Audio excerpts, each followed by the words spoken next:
fine. Oh, Other thing is set to your all right. We are live on YouTube. like it right now. Yes, I'm going to it's fine. record as Thank you. well. So Okay. it is Tuesday, September 16th. We are live on YouTube, and this is a surprise stream. So we'll give people a few minutes to kind of make their way in, find us here.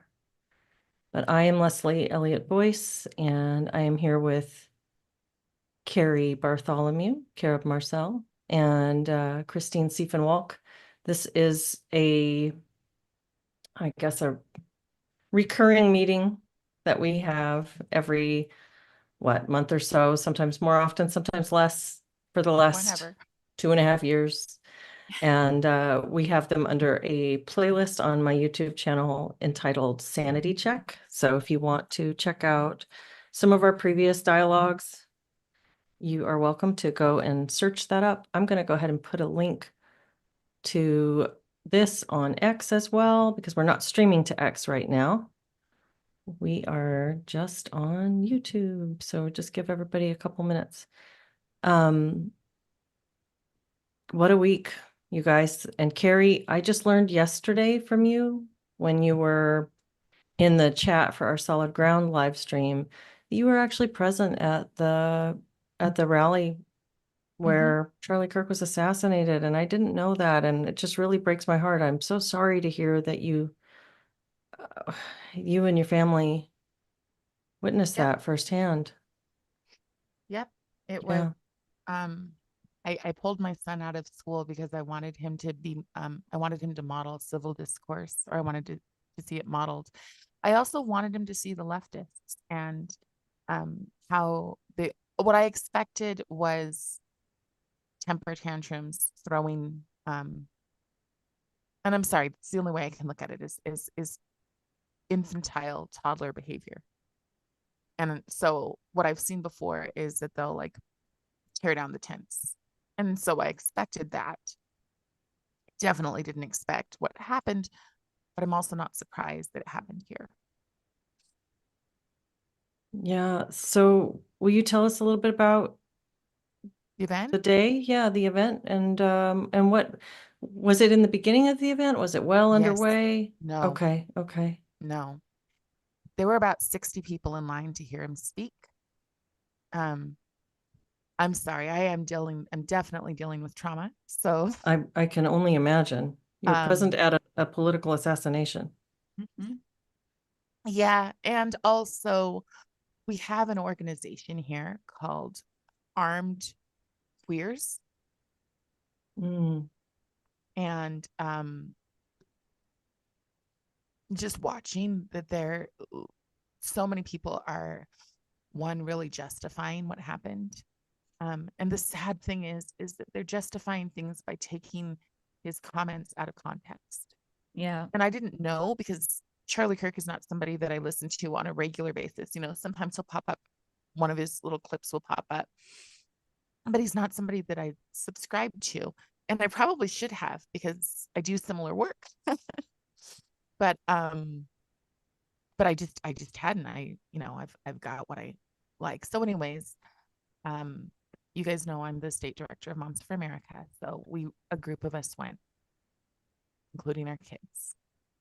A lot of homeschool kids went. And when I got there, the first thing I'll tell you is, as I was walking through what's called the Sorensen building, so like a cafeteria area, there was a security guard sitting and talking to, obviously, a staff member. I could tell by the lanyard on their neck. And they said, he's brought his own security. Talk about overkill. There was no one. There wasn't security on any of the buildings. It's like they underestimated who he was and how much, I'll tell you, how much truth is hated. Because some people will say he's just taking red talking points and just repeating them. And first off, if the red talking points are true, then they need to be discussed. Like one example, I've had nurses call me and say, what am I supposed to do with this? We're not allowed to talk to people about their health issues because it might be considered racist. So he'll talk about those kind of things, and our speech has been censored for so long. So we get there and it's filled. It is packed to the brim of people, every color, different, gay and whatever. And because like they'll be wearing signs, so, and I was just going around and introducing myself to as many people because it's part of what I do. So I was introducing myself to as many people. There were a lot of Hispanic Americans there who were like, we love him. And I was just like joking with them. You do, we're not supposed to.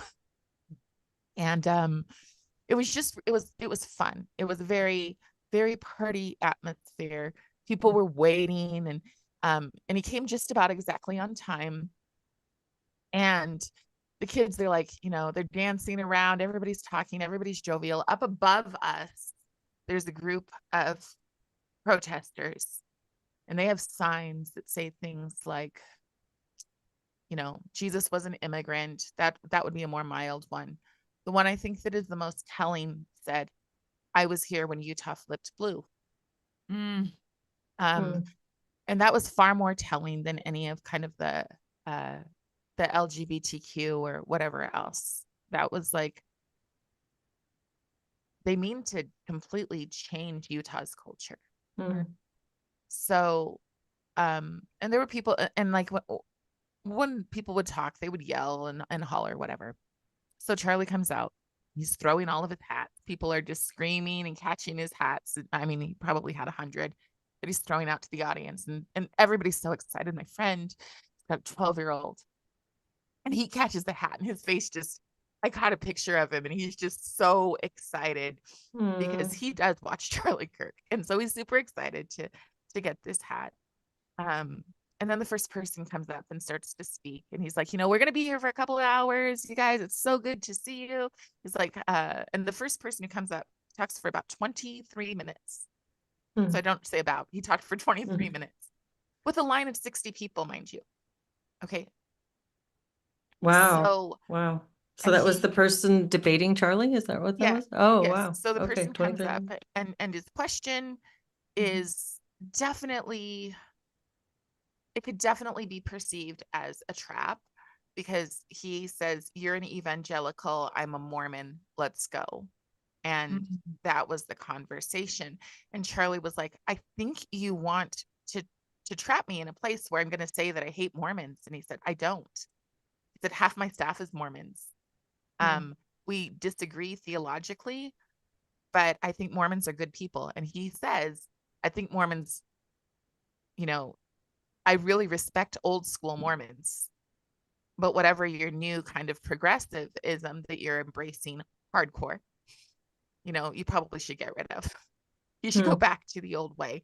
And the crowd is cheering because within the churches, most of them say we won't, they literally put it out. We won't be talking about Charlie Kirk. We will not be acknowledging him today.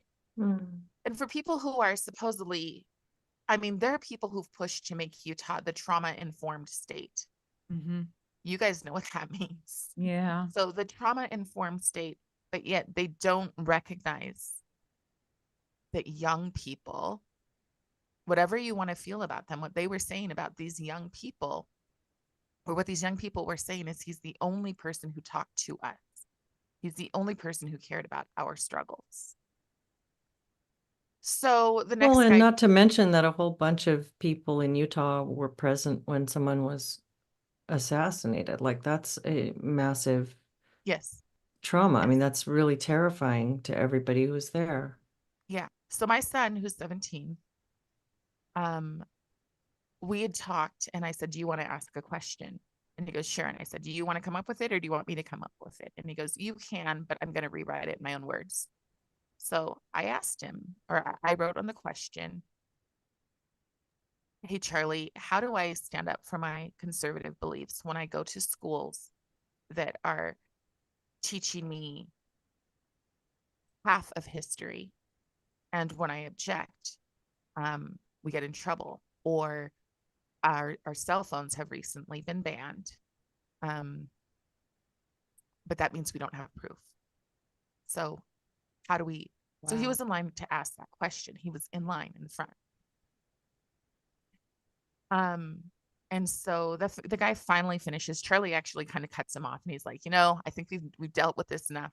And the next person gets up and he goes, so my question is this: Donald Trump recently said he wants to ban guns for transgender people. What are your feelings about this? And Charlie goes, how much gun violence has been caused by trans people? And he goes, well, there's been a lot of gun violence, blah, blah, blah. And Charlie basically says something about the guy says there have been 5. I actually think the number's higher, but they said there have been 5, and 5 is too much. And Charlie says something to the effect of removing gangs. And he's shot. And we hear a pop. It sounds like a firecracker. And thankfully, I did not see this, and I've not watched the footage afterwards. Good. My son has, though. And anyways, so the pop happens. We all get down, and oh my gosh, don't get on Threads. I got on Threads, and I said this next part, and oh my gosh, the attack and the vitriol and the people who are just sitting there saying the most racist things they possibly can, and then pushing Charlie Kirk said that. So these people delight in a lack of compassion, I would say. So my husband is up on top, and he does man on the street interviews. So his footage has gone international. It's everything you see on Fox, all that, BBC, all of it. It's Adam's work. And you hear him, and you guys, we're not big swearers, but you hear him and he says F, because he's thinking, what's next? My wife and my son are down there. Right. So we get down on the ground, and we're all trying to like hug people close to us, and I'll like it's fast, right? It's like maybe, I don't know, maybe 20 seconds that we're down there, but it feels like it is 5 minutes. And in my head, the first thing I'm thinking is, oh, this is how those kids covered each other at the church during that shooting. Because at first I thought, wow, those kids are saints. Like, who would do that? Why wouldn't they run for cover? But it's instinctual. That's the first thing. And the second thing I thought is, I wonder if it's going to be in the back of my head or if it's going to be in my back. And I hope it's fast. And it's okay, because I have been fighting for truth. So if this is it. So then we get up and they say, get out, get out, get out. One shot. We all know it's going to be one shot. And we're walking away. And I'm furious. First, I can't find my son. Okay, I can't find him anywhere. So I start to walk. And as we're walking, those kids come down and they're like, he was shot? Dude, yeah, he deserved it. Ooh. Wow. So as I'm walking, I'm not very nice. And I said, so much for your safe and welcoming, right? So much for your inclusiveness. And I walk in the door and I see these kids and they're like, yeah, man, well, he was a really awful person. And I walked up to them and I said, when your teachers teach you, and it was just like this, I said, when your teachers teach you to divide and to hate, and that people who don't agree with you deserve to be othered to the point of death, you should walk out of those classrooms. And they flipped from being like, oh, it's funny, to, why would you say that to us? We've just experienced real trauma. Oh Oh my God. God. Oh God. And meanwhile, my phone is going off and I can't make myself hit the button. Okay. Because I'm in shock and I can't make Oh, myself no. hit the button. But I see my son's text and it says, Mom, does anyone need first aid? I'll come back. Hmm. Oh. So I share that. I just share that little line. And I experienced, because I'm not, you guys know how tech savvy I am. and I couldn't figure out how to get threads off. Mhm. So I I just don't know what got it is. Threads is like Twitter on Yeah. Instagram, Yeah. but it's Oh, basically Blue Sky, from what I understand. okay. I don't So know any of it's those. filled with leftists Mhm. who are like, "You're a liar. You're ignorant. I spelt the wrong there," and Mm. they're just like, "You're a teacher. This is ridiculous." Just constant, and it was nonstop, Mm. and I couldn't sleep because so Liam and I both gave. Oh, shouldn't have said his name. Anyways, we just gave we gave reports on Fox News, and when we gave our reports, like Liam he was extremely stoic, and then he gets onto the news and they say, well, what did this mean to you? And he goes, you know what, I hadn't listened to him, I didn't know who he was, but I just think it's so stupid that people would kill someone because they don't believe in him. It's the stupidest thing in the world. And his arms start shaking and his legs start shaking, and I'm like, my baby's in Oh my shock. God. My Mhm. baby's in shock. Mm. And we know someone who we think could potentially be the next shooter. Oh no. And I mean, he just fits all the textbook, right? Mm. And so we're sitting, and he just, again, he's extremely stoic. He says, he's that age where he puts his headphones in, and and I said, hey bud, how are you? And he goes, I'm fine. And he walks downstairs and he comes back up and he goes, Mom, I'm actually not fine. They didn't say anything about it in school. And he goes, except for, one person said, and this angers me to no end. One person said, one teacher, that it's, he was a controversial figure, and I used to be political, but the politics are just too heavy, so we should just not. Okay, that is telling our kids to not be engaged citizens. Yeah. And if you're not an engaged citizen, you get what's coming now. So now what we have is the groups who started the dehumanizing narrative. It's a group called Mormon Women for Ethical Government. Mm. They're now being platformed as the people to bring us together. The people who have said we are maggots, who have said we are ignorant, who have went after every conservative's campaign and said we're not intelligent, we're hateful, we're blah blah blah. Now they're saying, oh, let's come together. Why? Because the kid is a progressive Mormon. That's what he is. He's not this. He looks like every single kid in my neighborhood.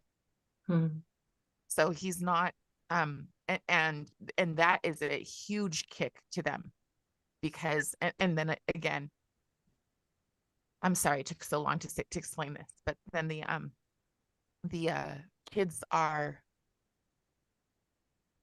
they're being taught this. So it's been hard to watch, but harder to watch the same group that has taught us to hate each other, that has made it normal to hate each other. You get that, and you get, let's be peacekeepers. And a peacekeeper is different than a peacemaker. Mhm. So that's what we've Mhm. gotten. That's Utah in a nutshell. What did you think of the governor's comments? I have a picture I may have shared with you guys before of the governor sitting. It was a couple of years ago. He's sitting with the GSA club and he's feeling all of their pain. Now the kids, they've got armbands on, thinking that they're the victims with the armbands, and they don't even recognize that the armbands are what the brown shirts wore. Mhm. And so I found what he said to be, I mean, I think he's going to run for president. And I think if we want Keira Starmer, we vote for him. That's honestly what I think. And I recognize that, you know, that puts a target on my back, but that's what I think. I think that he is the person who says he walks outside and he feels the wind. Every person that he endorsed in the last election, the one that I ran in, like he endorsed my opponent. They are people who are known to be pro LGBTQIA plus in school. And then he goes, how did this happen here? Wow. So it's really hard. And I've watched some people that I know in other states go, wow, what a godly man. The thing is that they're the best at it here because we are a religious state. We know how to couch our words in what sounds like kindness, but it is not kind. Conservatives are like, they'll post, is anybody doing something for Charlie Kirk? And immediately, not the decent people.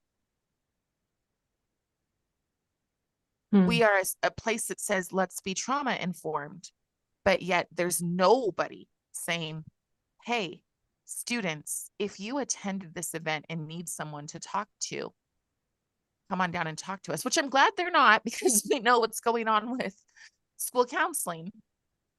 But they're not even offering these people who are so kind and compassionate. Mhm. Mhm. It's just silence. So Liam said that he's in choir and he sings the song When Johnny Comes Marching Home Again. And he couldn't sing because he thought, well, Charlie Kirk's never going to go home again. Mm.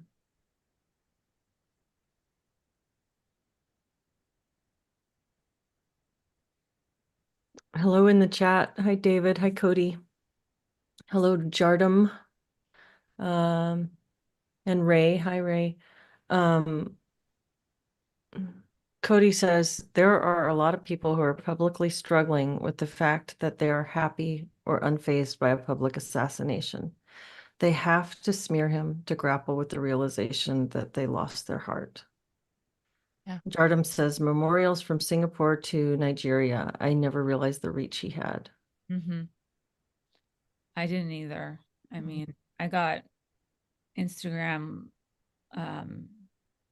videos from Seoul, South Korea. Mhm. People are like marching in the streets very Yep. peacefully, but holding signs and the American flag next to the Korean flag and chanting. I mean, I didn't really realize how many people he really touched. How have the last few days been, Cari, since this has all happened? So yesterday I taught my high school class. And last week I'd asked them to write on the board the things that triggered them. What did they want to cover this year? That would be our syllabus. And one of the things that the kids said is, why are we so divided? So we covered Charlie Kirk in full yesterday in class. And I mean, I'm all in black. I'm wearing black. I've never understood that, but right now it feels like a blanket. Mhm. So I've never understood the whole, like I always thought, oh, that's performative, but I don't feel that way now. I feel very much like it's my blanket and I'm okay with that. Like this is what I need right now. So as I taught my classroom, as I went into my classroom, some of the kids were like, my parents told me you were there. But see, I try really hard to be like, here's the facts and here's class. Let me present it to you. But this one hit hard.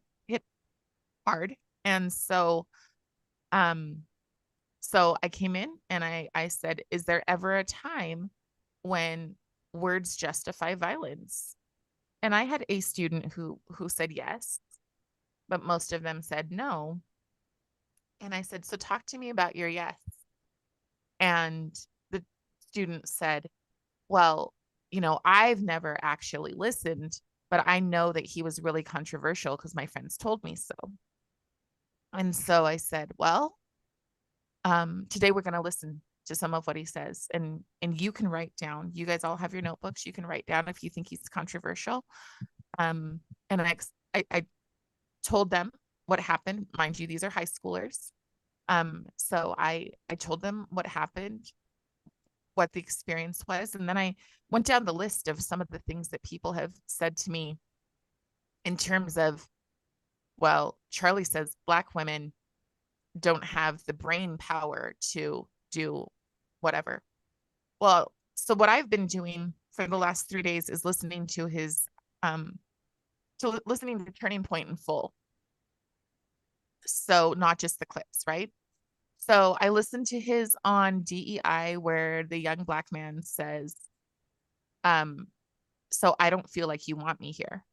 And he says, I honestly don't have a feeling about you one way or another, which is true. Right. And then he goes on and he talks about DEI, and the person says, well, I don't feel like it's that. It's more than that. It's more than that. And so I break down equity for my classroom and I show them, I say, okay, so my sister-in-law who works for the post office in kind of a high up position, the reason she got her position is because white males were not allowed to apply. Literally, white males were not allowed to apply. And I said, she gets 20 points for being a female. The next person gets 30 points for being Black. And then the Black woman and the kids finish that off for me, right? And I'm like, is that fair?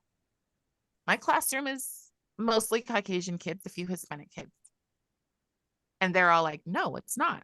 Mm-hmm. And I said, well, this is the difference between merit and between equity when it actually plays out. And I said, and for me, I said, how many of you, and I teach in a different kind of environment. And I said, how many of you, my dear white male students, are offended or resentful? And none of them would raise their hands. And I said, really? It doesn't bother you that you couldn't, wouldn't be able to apply for this job? None of them would raise their hands. And I said, it bothers me greatly. It bothers me greatly that we would look at the world and say some people have to be punished for perceived things of the past. And the kids started saying, yeah, and I said, here's the thing. I don't want to teach you how to think. So I want you to go home and watch the rest of the video. And I want you to ask yourself, he has been called fascist over and over and over again. I said, I asked ChatGPT, which is left leaning, if Kirk is fascist. And even ChatGPT said, no, he's not. Mm-hmm. Okay. Wow.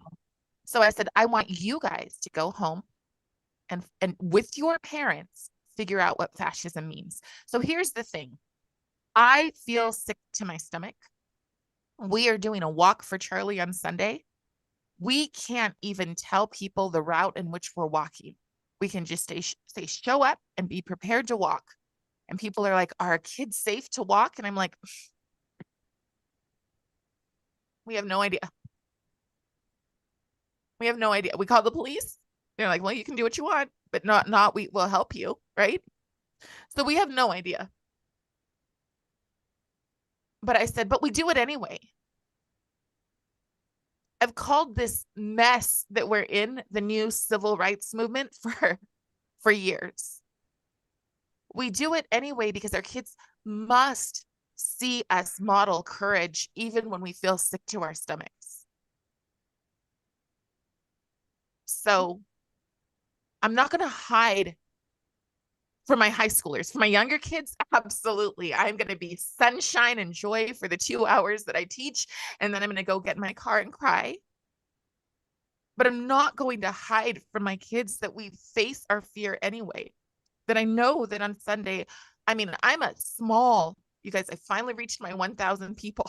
I'm a small little channel with a small little influence. But I'm also a big, big threat because I go against the narrative. And I recognize every day that I might not get to come home. Well, that's but just you have the to thing. do it anyway. Go ahead. Sorry. No, that's just the thing. It's there are so many people, one of the phrases I keep saying is, well, I didn't agree with 100% of what Charlie said, but here's this thing, so it's like this support, but like this caveat. Well, Yes. with whom do you agree 100%? I mean, I don't agree 100% with anybody, I Are married you somebody sure because though? I love him so much and I think he's great and he's my best friend, but I don't agree 100% with the person I married, you know? So I don't agree 100% with everybody, but why are you letting this guy be the only one standing up there saying it? Why are you why there's so many people who fundamentally agree with the challenge. And I know because I was in graduate school until 2022, how shocking plain speech sounds to the people who are speaking a different progressive language. Like Right. I just heard about how I've heard it several times, people kind of justifying, well, or dismissing Charlie Kirk's assassination because he was a transphobe and he was a white supremacist. Well, guess what? So am I. If you listen to my university that I got canceled from because I Right. said I don't feel comfortable with the way that we're teaching counselors about race, and I don't feel comfortable about the way we're talking about gender, and the administration is way too politicized here. And so they sent out a memo to everybody calling me a white supremacist and a transphobe. And so these are the words that they use to slur people and to slander them. And like you said, to other them to the point where it doesn't matter what happens to them. So the problem is that in that program that I was in, there were plenty of people who agreed with me, but they were cowering. They were afraid to speak up because it was going to be at the very least awkward. It could be messy and confrontational. They could get embarrassed. They could be stuck in a conflict with somebody. People are so conflict averse. They're so passive aggressive. They're like, I think of it as like whisper shouting behind their keyboards, like, oh my God, start a war. Oh my God. But they won't just say it to each other. Right. The progressive language is it's this subtle sleight of hand where they just throw in insults casually and they leave the onus up to you. The onus is on you to challenge it overtly. But everybody's so passive aggressive that they just shout it out on social media instead of saying it to each other. Meanwhile, there's this smugness building in the people who've been allowed to say these things unchallenged to the point where they're so full of their own convictions.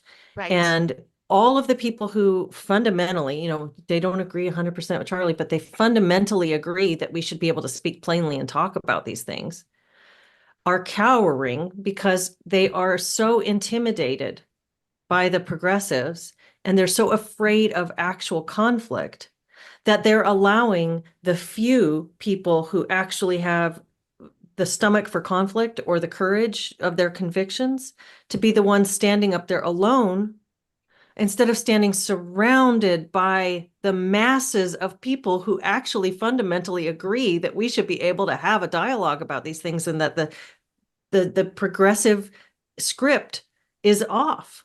We agree, like many people agree. If they would all stand up, nobody would be alone on a stage, and nobody would have to be afraid of walking in a freaking march. I want to, you know what I would love is to see some kind of a movement pop up where we all just declare, if you're right of center, center on to right. If you don't agree with the progressive script, everybody wear, I don't care what color it is, red, that's communist color, but it's also the MAGA color, whatever. Black for mourning, I don't care. Take blue if you want to take over their color and just wear it, all of us, for a week so we can all see each other. Yes. We can all start to see each other. I think that's brilliant because you know what, you ladies, even on the scope of academia, we talk about this all the time, how the education system is responsible for so much of what's going on with the youth and what's going on with all of these different groups. And that's where it started. That is I 100%. I mean, I personally stand behind that conceptualization of where all of this begins. I also understand that not all, if not even a majority of those people in academia necessarily believe in this either.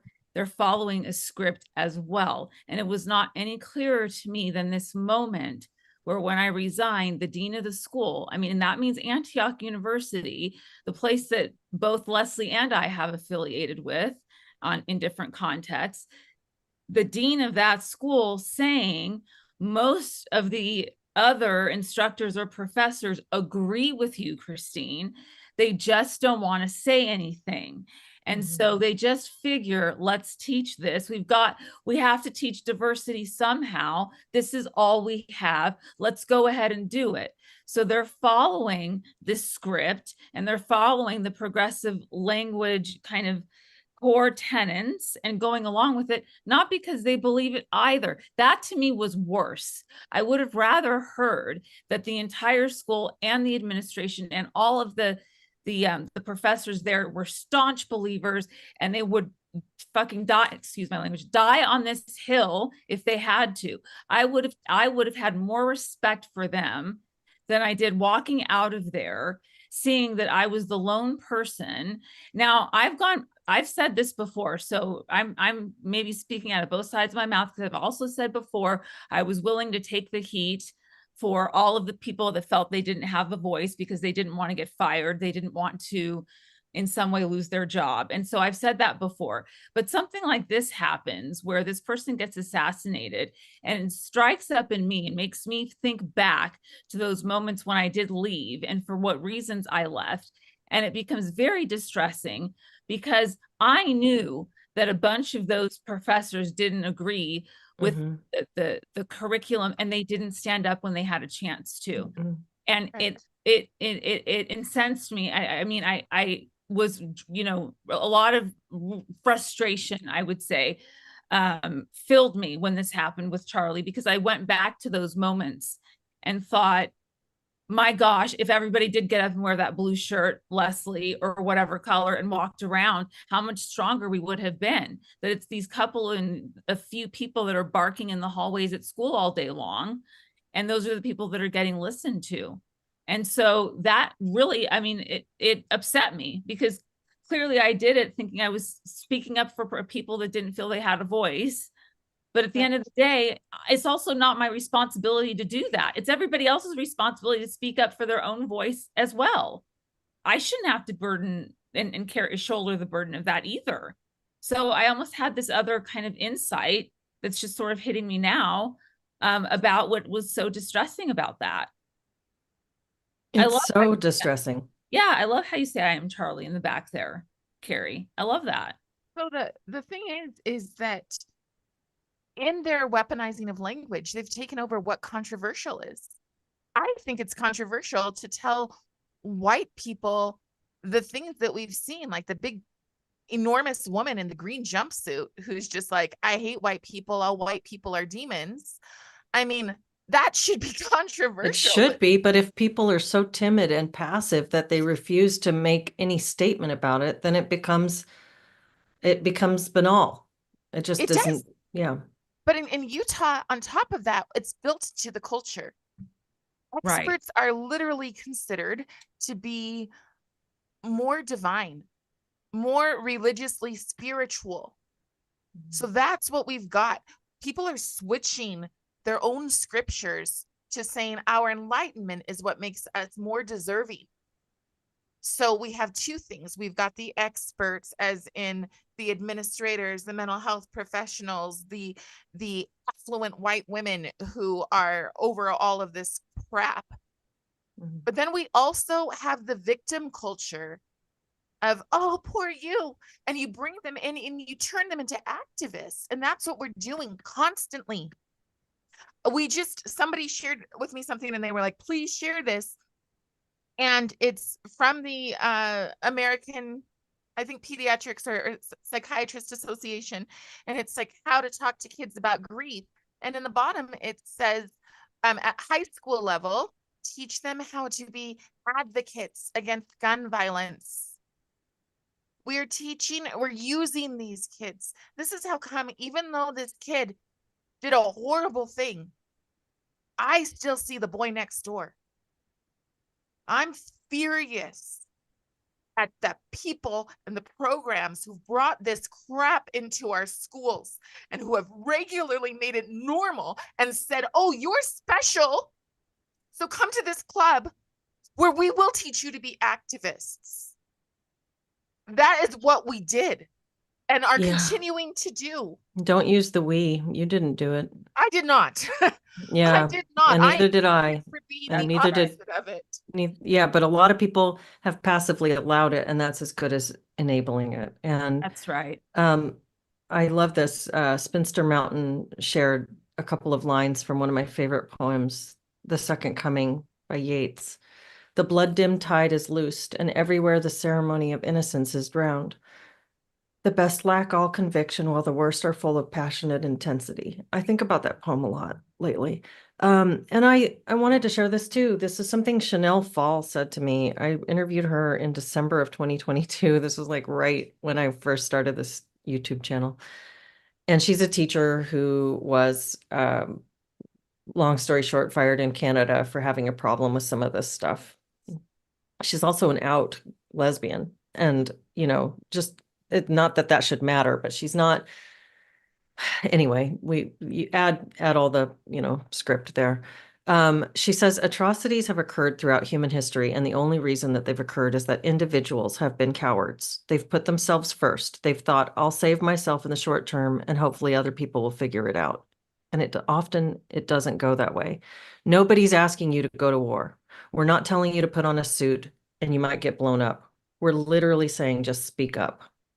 And that's where we're at. That's where we're at. If good people who have qualms about what's going on will just get over the intimidation factor. You don't have to be rude. I mean, Charlie Kirk is a great example for this. He's confrontational, but he's not disrespectful.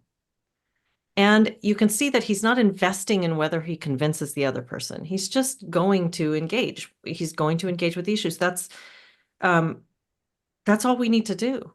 You just have to have the strength of your own convictions. And every time this comes up and you say to yourself, well, I'm afraid I might lose my job, or I might lose my license, or this would be really, how am I going to deal with the social fallout if I say this at the school?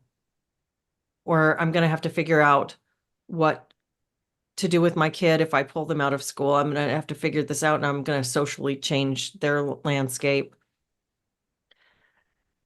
If you want reform of this issue, of this cultural issue, if you want it to reform doesn't happen when people who want it hold their breath and cower. No. It doesn't happen that way. That leaves the field of people who are actually willing to say what they believe and stand for their values very small and very vulnerable. And if you're out there saying, I am Charlie, but you are hiding behind an anonymous account and only willing to say it online, then you're not. I'm sorry, you're not. You need to be able to confront this. And I know that that's hard. I know that that's hard. I've been there, and it's really difficult. It's I lost a job in 2020 that I'd held for 6 years at a primary care clinic because I questioned the mask policy. I didn't even say I refuse to wear the mask. I just said, I don't feel comfortable with this. This doesn't feel like this makes any sense. This is performative. Yeah. I'll do it if somebody's close to me, but I don't, if you ask me to, I will do that. If you ask, I told my boss, if this would make you more comfortable, I'm willing to do that for you. But, I'm not doing it because I believe in it. I'm doing it because I'm respectful of your anxiety. But that wasn't enough. It was the questioning the policy. She said, I demand that you comply with and I said, that's not the framing that I'm going to follow if you want, So anyway, we had a dialogue about this, and it culminated in her saying, I no longer need your services. So I lost a job that I'd held for 6 years because I didn't believe in the masks, and I was willing to say it. And that was lame. That was lame. And then I got kicked out of my school. But I'll tell you Because what. of my YouTube posting and because of the things I said to my to the provost about not buying into the politics of the school, but it's okay. It's okay. I'm better off on this end of it. And I can sit here and have dialogue that's open, and I'm okay with being wrong too. I'm okay with I have humility to know that I'm not necessarily right about all the things that I think about, but I'm able to just have a dialogue. And the people who are so afraid of confrontation, they're so afraid to lose their license or their job or their social setting or whatever it is. Maybe we just need to do that. Maybe we need to go ahead and be okay with that. Sorry, Christine, go ahead. I think that's such a good point. But, it's interesting because, I was at the CVS during that time once, and I was standing in line to pick up a prescription, and I didn't have my mask on. And some woman behind me was chewing me out about it, whatever. We kind of had this, kind of exchanged a couple of words.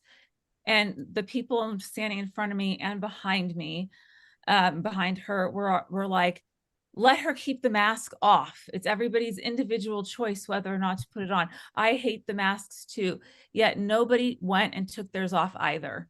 They all kept it on. So there was this whole, wow, I admire that you're up there standing for what you believe in. I also believe in what you're saying, and I also back that up, but I'm not going to be here at CVS getting kicked out because I really need my prescription. So I'm going to just stand here behind the mask. Not one single person said, yeah, let's take these things off. Yet they were standing there defending me. So there's also that group that lives vicariously through the people that do stand up and that do have that voice. And they'll, from behind the scenes, it's the whispers, Leslie. It's the students that come up to you after class and say, thank you for saying that. I believe those are the people that really piss me off. Those are the ones that are very, very upsetting. Yeah, yeah. And I feel for them. I really do, because we're all sitting there. I mean, I remember sitting in my car, and this is just goes back to COVID. It's not about woke, but I mean, they're all kind of of a feather, but it is exactly about they, woke. Yes, it is. I remember sitting in my car about to go into a Fred Meyer, which is a big store in Washington, like kind of like a Walmart, or a Target, just a big superstore. And knowing that I would probably be the only person in there without a mask, and being terrified because I knew I was going to get, at the very least, shunned and looked at, and probably also yelled at. And it happened every time. I mean, not every time did I get yelled at, but sometimes I did.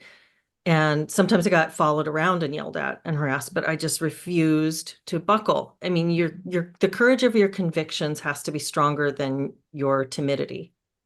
But I understand that there's a balance point for everybody, but if you care about reform, you have to at least be able to stand up. And I think that there's something hyperbolic happening here too. I think people are so conflict averse that you start to hear this language right now when they're shocked. I mean, it's such a wake-up call to see people dancing on a man's grave and misconstruing his words in order to justify their dancing on his grave, and as if anything could.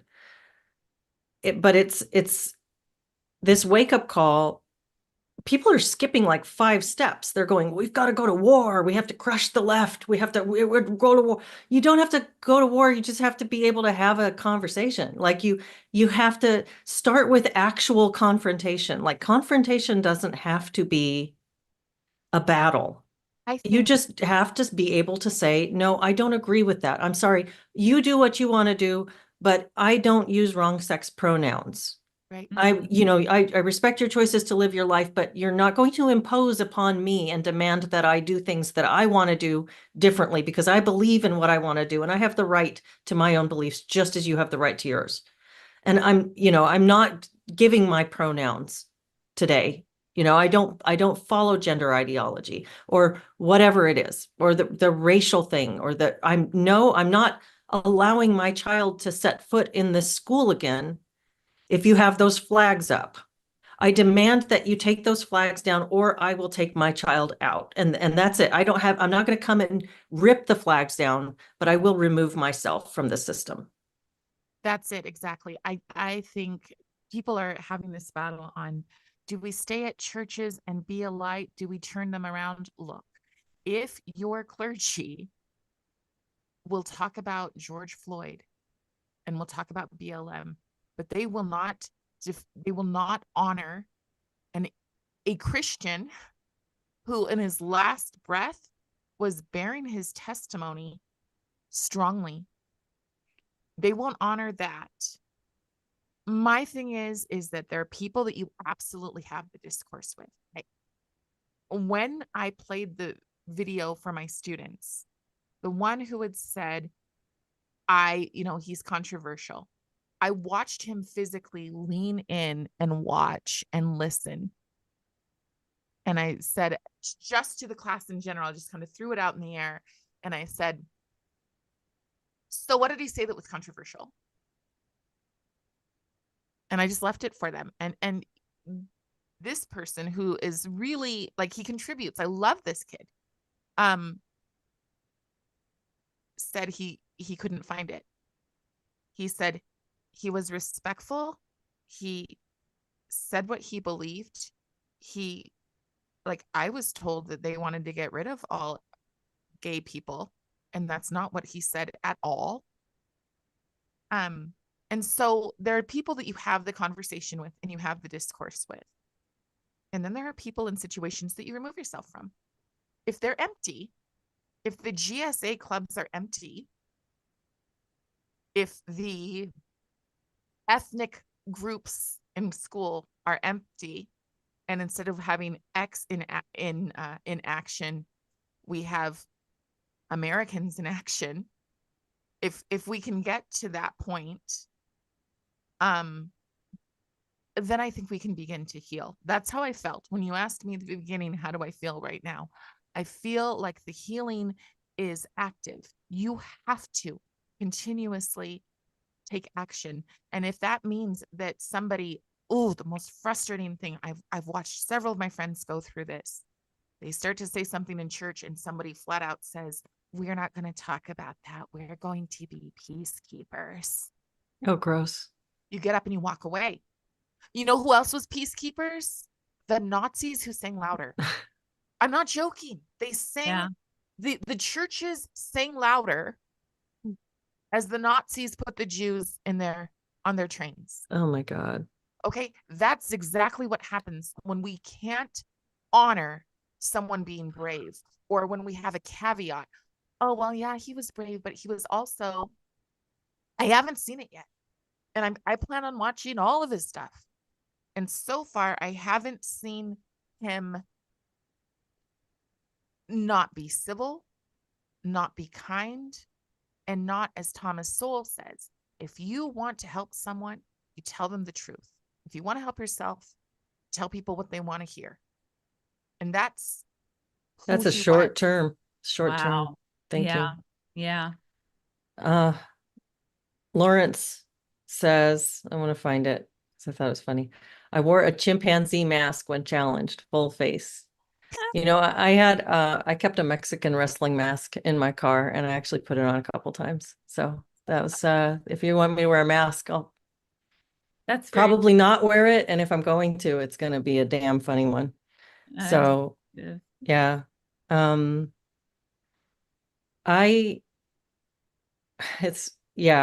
don't know. There's Lisa says people are being propagandized.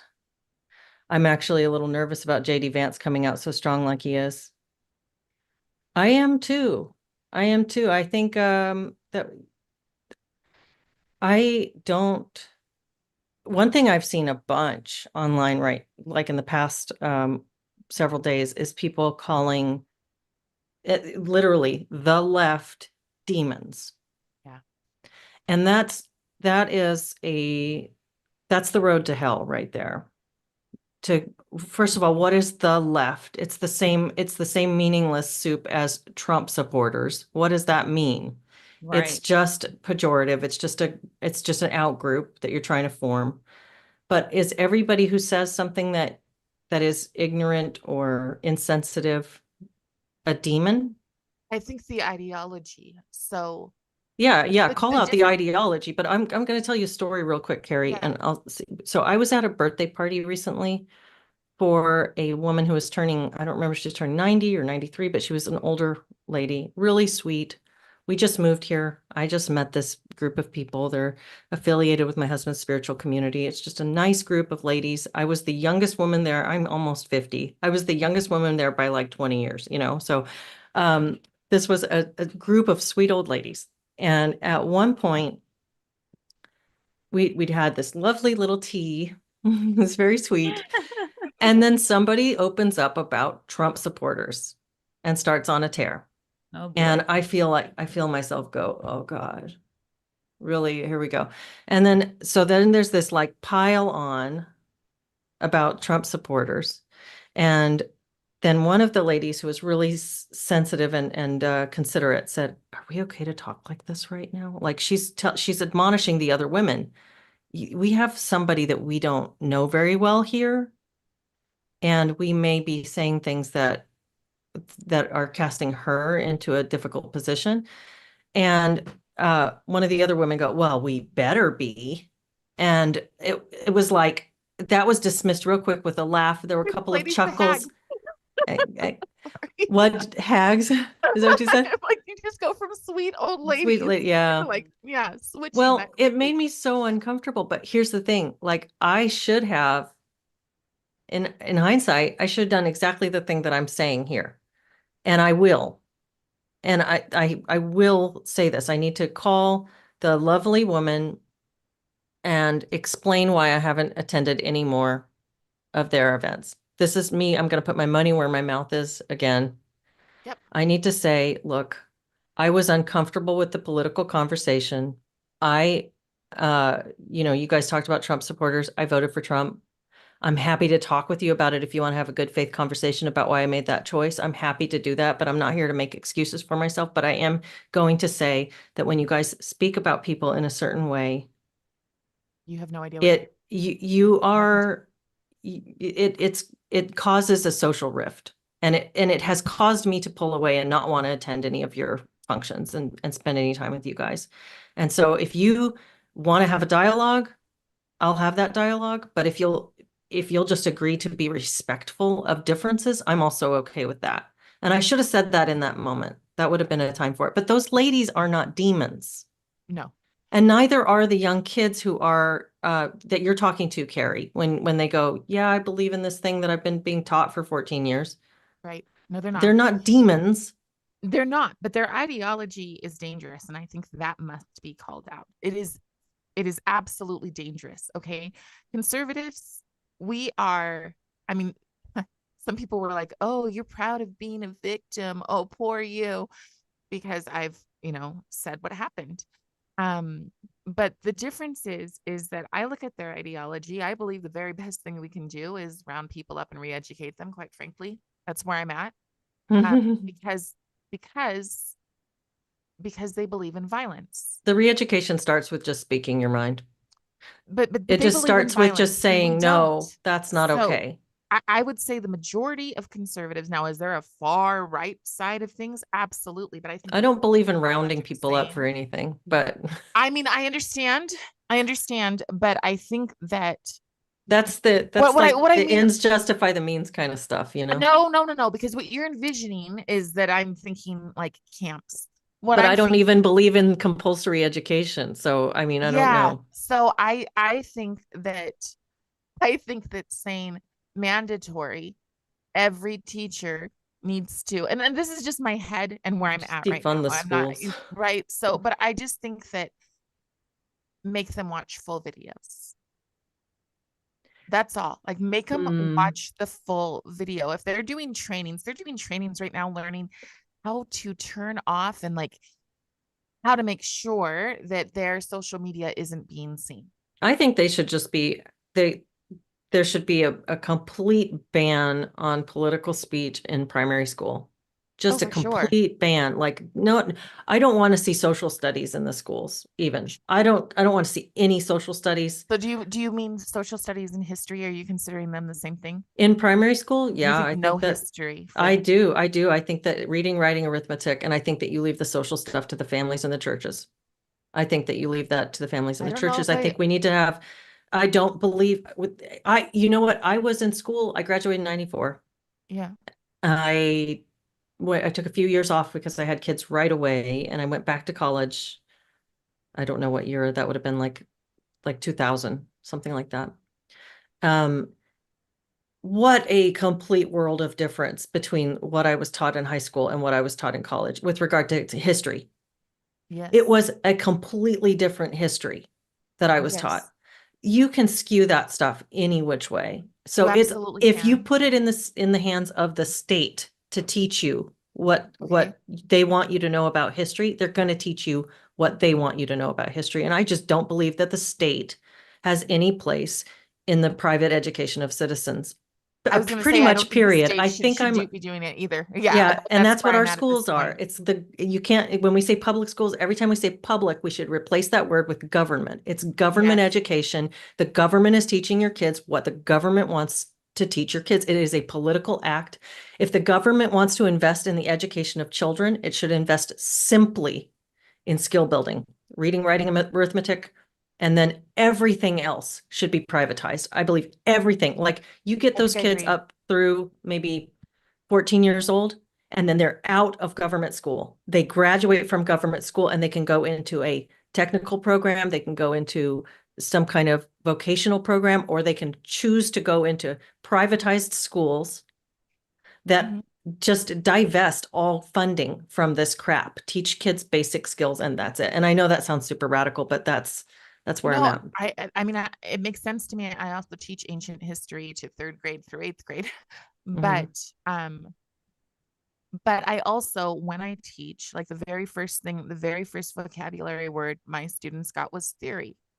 And I said, every teacher has an agenda, and I teach you as much truth as I know that's appropriate for your age.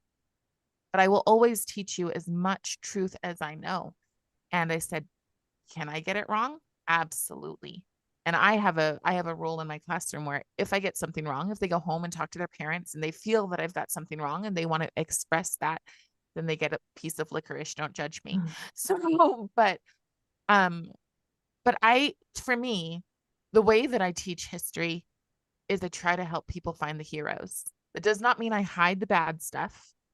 We're going to talk about Narmer this week and, show the fact that he cut people's heads off and put them between their legs. And like that was on his crown because but where were the good moments? Where were the moments of humanity in there? And so I think telling the stories of humanity are important, but I do think very much that our schools have been co-opted, and that when teachers say that it is controversial to show an entire video, I think we're in a lot of trouble. So that's what I mean by re-educated. If somebody's going to take a clip and go, oh, Yeah. camp, and that is not at all. I just think that people, I just think that nihilism must be gutted out. Well, I think that starts one person at a time by trusting your own, by having the courage of your own convictions, drawing lines around yourself with respect, Yeah. but strict lines, and around your children. And right now, I'm glad that there are teachers who are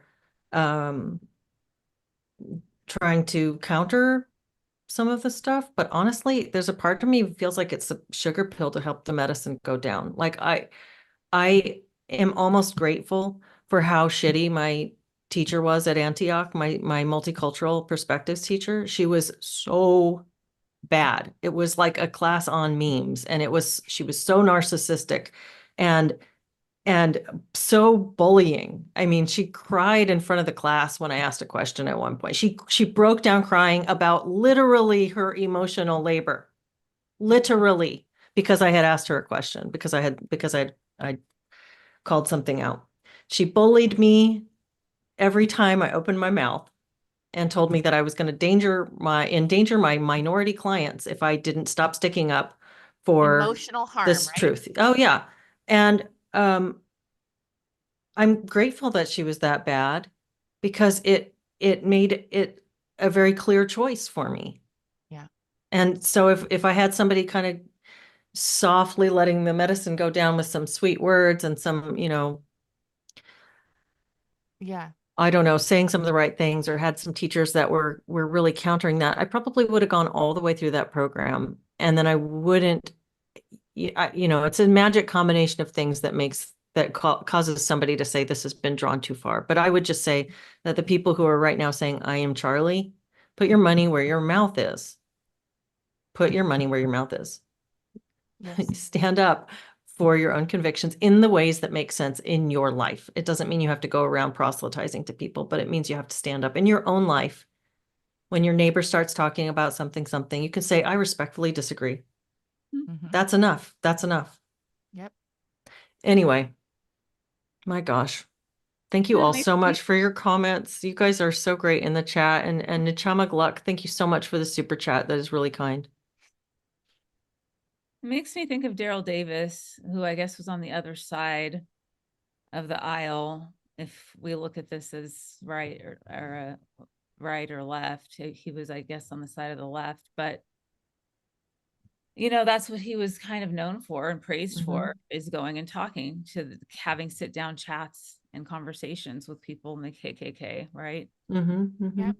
And didn't go there trying to convert them. He went there trying to understand them. That was a huge difference than what people had tried in the past. It was, I want to understand where this comes from and where your beliefs come from. And I want to explain where my beliefs come from. And that was a one-on-one, person by person. It's like, how do we get this under control? One person at a time. And I think that's what that dialoguing conversation is about. And I think that's what Charlie was about, is a one person at a time. And, he was going to groups of people, obviously, but he debated one person at a time. That was the whole purpose of him going to these schools. You come up to the mic, those who disagree with me, those are the ones he wanted to talk to. Yeah, I think that's it. It's David LeBoy. I think I always get your name wrong. Sorry, David LeBoy. I want to know if Leslie got to see the Holy Hand Grenade of Antioch. No, but I do love Monty Python. So, um, yeah, I think that there's a lot of good stuff has been said today. Thank you, ladies, so much for sharing. And I do agree. It's just a conversation. Just start having those conversations. I think about the times when I did it, and there's other times when I didn't do it. And I don't regret. I don't have any regret about the times when I walked into Fred Meyer without a mask. I don't regret that I told my boss what I thought about the mask policy. I don't regret that I challenged Antioch. I don't even regret that I got kicked out of that school and that I'm working as a coach right now instead of as a licensed therapist, because the pathway to licensure is untenable for me. I will not do what it would take in order to get a Washington State therapy license. I don't regret those things, but you know what I do regret? I do regret the times when I was sitting in the ceramic studio where I used to go, and I would listen to the women talk absolute shit about their conservative relatives. And I didn't say, hey, ladies, I'm here too. And I'm hearing your conversation. And I just want to say it sounds really insensitive. And I'm on the side of your relatives. And it would hurt me if I could hear my relatives talking about me that way. And I regret that I didn't throw little uncomfortable moments their way to make them aware that they weren't in a completely blue bubble. They were not. I regret that I didn't do that. You know what I don't regret is that on election night, when all the women were standing around going, oh my God, oh, it's so scary. I was there on election night, and my ceramics class was all glued to their phones talking about how they were so worried about losing their reproductive rights and that Trump was such a Nazi. And I said, well, I voted for him. And one of the girls got so pissed off that she huffed out of the room, and she didn't speak to me ever again. Like, we had several more classes with her, and she was really huffy towards me. She'd always been nice to me before. And I don't regret that. I don't regret those moments, but I regret the missed opportunities. I regret sitting at the table with the old ladies and not saying, I really have been enjoying this conversation, and I hope we can steer it back from the political, because I actually am a part of the group that you're mocking right now. I regret those. So just find those moments in your own life and say those things. And that's all the courage you really need right now. That's right. Burst the blue bubble. That's right. I love it. Jardam, thank you for the super chat. That's really kind. I have a friend who I absolutely adore. She will speak about her conservative beliefs loudly and openly anywhere we go, any restaurant we're at. She has no qualms.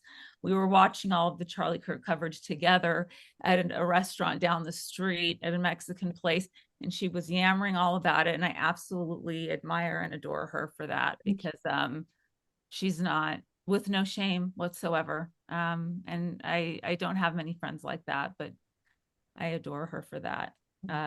It's, I don't even want to say brave. I want to say she's very authentic. That's the word I want to use. Mhm. Isn't that funny? That's another word that gets used on the other side. And then I think you have to be prepared. I was on an airplane once talking to a man, and a woman got up and like intentionally silenced me. And you guys, you know how much I have to lean into a microphone to be heard. I'm not like this super loud person, but she was just like, we can hear your conversation and it's very painful. And like, and I was just like, I do regret that I didn't tell her, teacher, right? Like that's what I wanted to say to her. But I mean, even those of us on the front lines, we have our regrets too. We just need to intentionally, I love what you said. We need to burst the bubble. We need to intentionally say, I'm not playing your game anymore at all. So for me, my rage has taken me to the place where I used to talk about instances and I wouldn't say the name. People would say name and shame, and I would be like, oh no, I'm above that. I'm no longer above it. I'm no longer above it. If you are part of the problem, I'm going to say it. And if I can tell people, look, if you've got relatives that are part of MWEG, Mormon Women for Ethical Government, tell them what it is and tell them to get out. Because, I mean, this is going to make it so that people have to live on their knees. All of this comes down to gun control. And when we have gun control, then we really see how much they hate us. That's what will happen. We will really understand. Like I said, when I walked through the building and the guy was like, that's overkill. And I was just like, you really underestimate how much these people really think we don't deserve to exist. And so those people I will call the left. And those people, I don't think we should have anything to do with. We need to make them irrelevant by ignoring, by walking out, by making sure And by that not passively seeming to agree with them when they yes, spout this kind of crap. yeah. So, and that's different than I think the majority of what we call normies, who I don't know that they can be held accountable. All we can do is the things we're doing now. Yeah. I don't think they can be held accountable. They definitely shouldn't be demonized, Right. literally, because they're just saying They're following the script. That's the Yeah. script that they're being given. Yeah. Well, we'll have to let that be the last word. I hope you guys all have a good rest of your day, rest of your week. Thank you so much for joining us in the live chat. And Cari, I'm really grateful for you sharing your experience. Yes. It's such a powerful moment. And my recording just stopped because my disk space is full. So I need my tech support man to come and help me with that problem. I thought it was going to a hard drive, but it's not. So we're still live streaming, but we're not recording anymore. Oh, I look forward to the next time we can talk. Ladies, enjoy the rest of your day. You too. thanks.